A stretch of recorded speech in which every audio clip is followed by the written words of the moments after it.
Hello Cancer, Sun, Moon, Rising, and Venus signs. Kamusta kayo? Sana po nasa mabuti kayong kalagayan. Welcome back po sa Star Tarot. Kung bago kayo dito, welcome din kayo. Thank you sa inyong support. I truly appreciate it. God bless you all. Cancer pa una mensahe ninyo, Knight of Swords.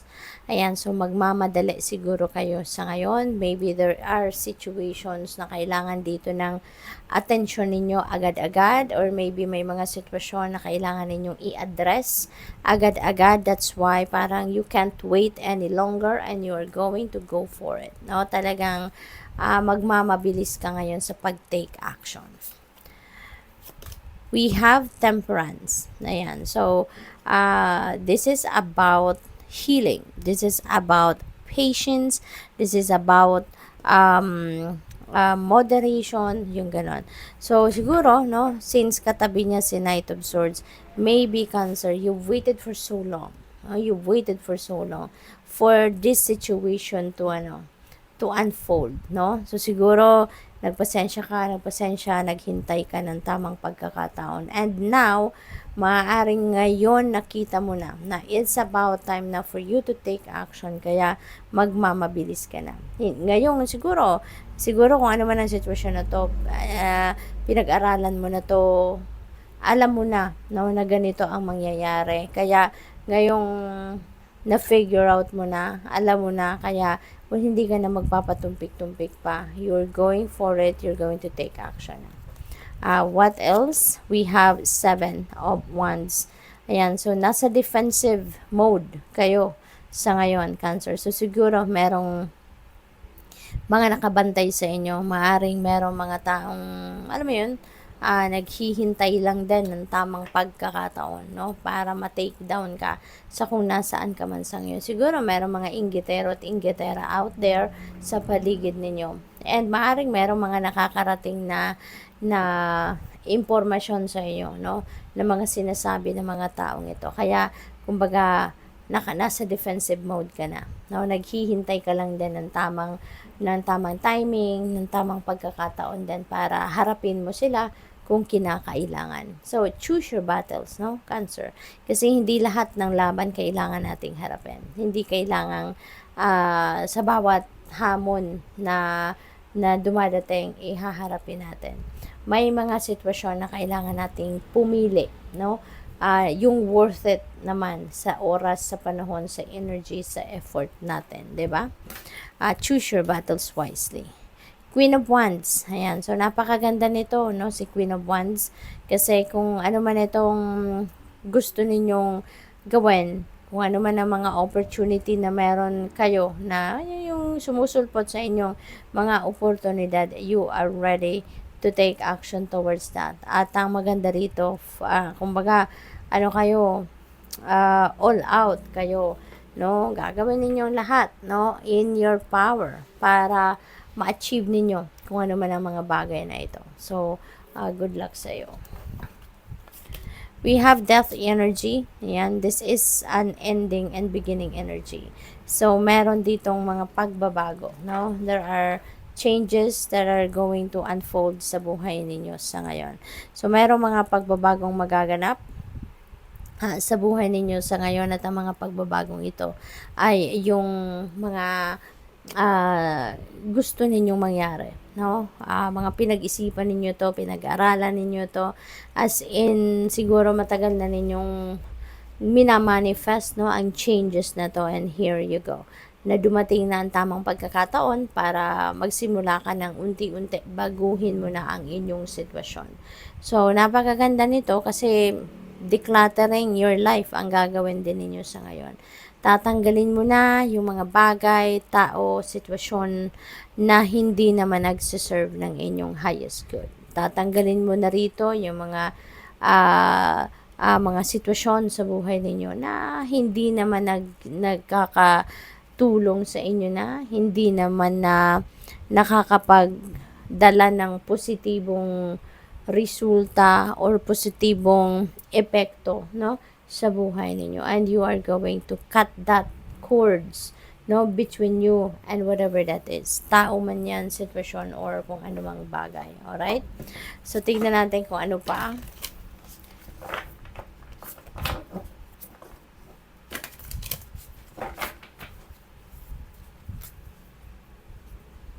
We have number 19, dog spirit, be loyal to what you love. Ayan. So, kailangan din talaga, 'di ba, na maging loyal tayo sa kung ano yung mahal ninyo, no? Lalong-lalo na sa tao, 'di ba?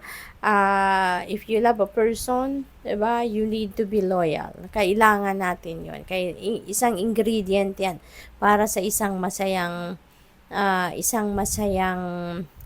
relationship, hindi ba? Kahit sa mga trabaho natin, 'di ba? Kung if we love what we are doing, then we need to be loyal to it. Kailangan din natin na lagi tayong nandiyan, as in ginagawa natin ang best natin para sa trabahong yan, and we are focusing on it, no? If that's what we love to do, then dapat nandoon ang focus and ang attention natin pagdating sa trabaho.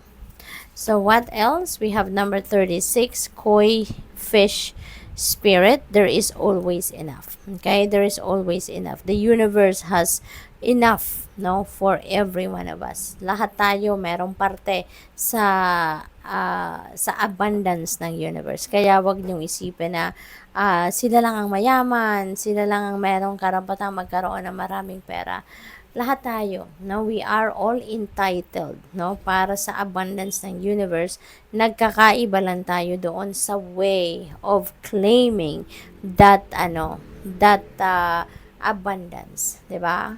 Maaring ibang diskarte nila kaya naging mayaman agad sila, iba ang diskarteng ginamit nila, no? So kayo rin, kaya rin ninyong abutin yon in your own way, 'di ba? Kaya nagkakaiba lang tayo sa diskarte kung papaano natin makukuha yon, no, yung abundance and prosperity na pinapromise din sa atin ng universe. So never think na hindi ka magkakaroon, no, kasi everyone has enough. Okay? I mean, everyone is entitled for everything, no? For all the abundance of the universe. No, isipin ninyo lagi na there is always enough for everyone. Number 47, pig spirit, use your mind wisely. Okay? Sayang naman ng mga neurons ninyo, ng mga brain cells, 'di ba? If hindi natin ito magagamit sa tama. Kaya magdiskarte ng maayos, ng tama, mag-isip ng kung ano ang mabuti, kung ano ang ikaka-asenso, ikaka-progress, yung gano'n. Okay? Hindi yung kung anong ikakasama ninyo. What else? We have number 35, koala spirit. Spirit has a plan. Okay? Ito yung reminder para sa'yo. Spirit has a plan, kaya dapat na magtiwala ka lang, no? Magtiwala ka lang sa kanyang plano, magtiwala ka lang sa mga nangyayari, no? Kasi lahat naman, no, na nag-unfold sa buhay natin, that is part of the divine plan, and that is for our highest good. Even if sometimes, no, nakikita natin na hindi pabor sa atin ang mga nangyayari. Pero sa una lang yan, no, eventually, pag nag-unfold na ng buo ang sitwasyon na yan, you will realize na nangyari pala yon, no, to get you to where you are, no, na yung pala ang magandang sitwasyon ninyo. Okay? So, tignan natin kung ano pa yung mensahe para sa'yo.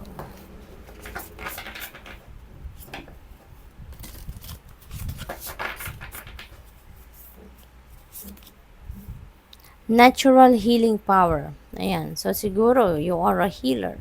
Cancer, no? Maybe, ngayon ninyo marirealize, no? Or ngayon ninyo mafa-find out sa sarili ninyo na you are one of those healers, no? Yung gano'n, na binigyan ng gift ng divine universe so that you can heal yourself and you can help heal the world or heal the people around you. Listen to the voice within when it persists. Ayan, kung yung gut instinct ninyo ito, yung gut feel ninyo ito, no? Kung talagang nararamdaman ninyo na lagi ko tong nakikita, lagi yung mga kunyari mga signs, symbols and synchronicities, 'di ba? Lagi ninyo nakikita, sumusulpot, lagi nandyan, as in persistent talaga, no? Or baka meron kayong kunyari naririnig ninyo sa isip ninyo, 'di ba? That is That is clear sentience. That is the inner hearing, kumbaga, no, na psychic ability natin. Lahat tayo may psychic ability, no, for all you know. So, yun, kung meron kayong ganun na persistent na naririnig ninyo, na parang sinasabi sa inyo ng sarili ninyo, sundin ninyo yun, pakinggan ninyo yun, no, because there is something talaga na dapat ninyong uh, take actionan, no, or actionan, no. Depende sa kung anong nangyayari sa iyo. It's either nakakakita kayo lagi ng mga signs, symbols, and synchronicities na paulit-ulit, na same thing.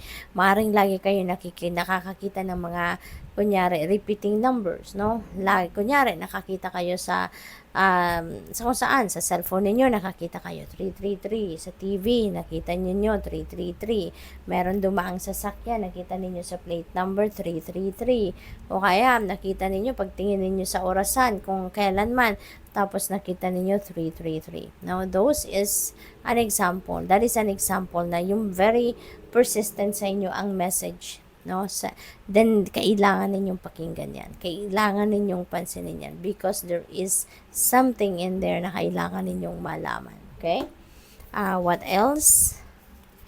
We have life lessons again. Ayan, so maybe may mga situations kayo sa ngayon na naghahatid sa inyo ng life lessons again, no? So siguro marami na kayong napulot, no, na lesson sa buhay, wisdom, no, sa mga nangyari na sa buhay ninyo in the past. And ngayon, no, there are more na life lessons coming your way. So good luck. Thank you for watching. Love and light. Namaste.